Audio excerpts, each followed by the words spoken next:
President Joe Biden this week makes good on his plan to visit Germany to discuss pressing matters in Ukraine and elsewhere. And Chancellor Olaf Scholz stressed the importance of this one-day visit and praised the U.S.-Germany relationship.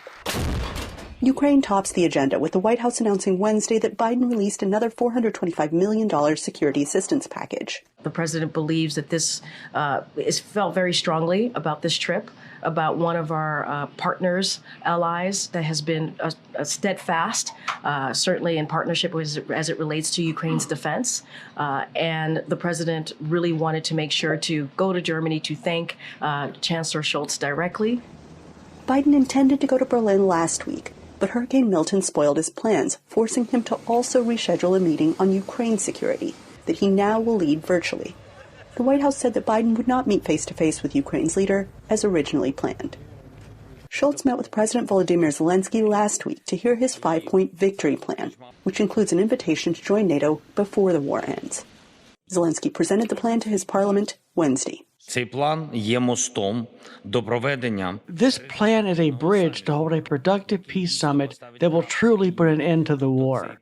This plan is not meant to replace our peace initiative, but rather to strengthen Ukraine's position in order to bring peace closer.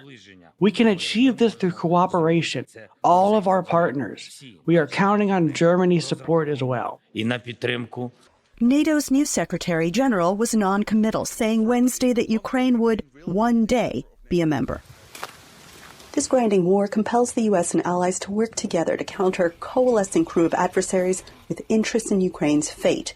General James Jones, a national security advisor to former President Barack Obama, told VOA. The Iranian, Russian, Chinese, and North Korean alliance, if you want to call it that, is very dangerous, and we cannot pretend that it isn't. And we need to do those things like strengthening NATO, strengthening the EU, strengthening the bilateral relationships, and making sure that Vladimir Putin doesn't prevail in Ukraine. Analysts say this trip could be important to Ukraine's future. I think that Biden could use his time in Germany to reiterate the importance of support for Ukraine. Germany and the U.S. both have seen protests over their support of Israel in the war that ignited in Gaza a year ago.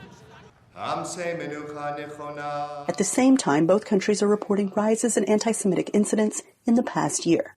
And both leaders, who describe themselves as center-left, are facing political challenges from right-leaning groups critical of their government's support of Ukraine and Israel.